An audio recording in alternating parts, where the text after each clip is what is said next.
Mantan Menteri Keuangan Sri Mulyani menyebut data yang diberikan Bank Indonesia soal Bank Senturi tidak sahih. Namun Sri tetap yakin putusan yang diambil terkait Bank Senturi sudah tepat.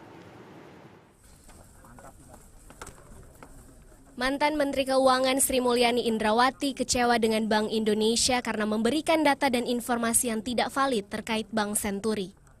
Kekecewaan itu Sri Mulyani ungkapkan saat bersaksi dalam sidang kasus dugaan korupsi Bank Senturi dengan terdakwa Budi Mulya di Pengadilan Tindak Pidana Korupsi Jakarta Jumat siang. Sri Mulyani saat itu juga menjabat Ketua Komite Stabilitas Sistem Keuangan atau KSSK. Ia memutuskan untuk menetapkan Bank Senturi sebagai bank gagal berdampak sistemik untuk meredam keresahan masyarakat terhadap krisis ekonomi global. Sama, saya juga yakin bahwa ancaman itu berasal dari tekanan yang telah meruntuhkan atau mengurangi rasa kepercayaan aman dari para nasabah di Indonesia karena situasi tekanan dari sistem ekonomi global. Keputusan Sri Mulyani kemudian dijadikan dasar bagi pemerintah untuk memberikan dana talangan sebesar 6,7 triliun kepada Bank Senturi. Belakangan, KPK menemukan indikasi korupsi dalam pengucuran dana talangan tersebut.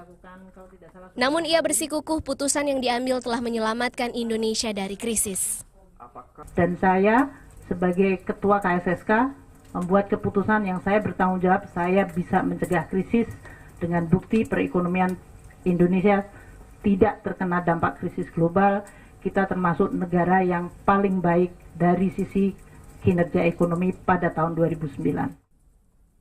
Sri Mulyani bersaksi selama 6 jam dalam sidang perkara dugaan korupsi pemberian fasilitas pendanaan jangka pendek atau FPJP dan penetapan Bank Senturi sebagai bank gagal berdampak sistemik pada 2008.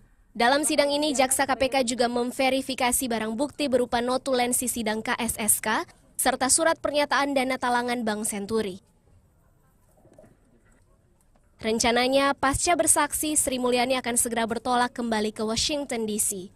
Selain Sri Mulyani, Wakil Presiden Budiono dijadwalkan akan dihadirkan juga sebagai saksi untuk kasus yang sama pada 9 Mei mendatang.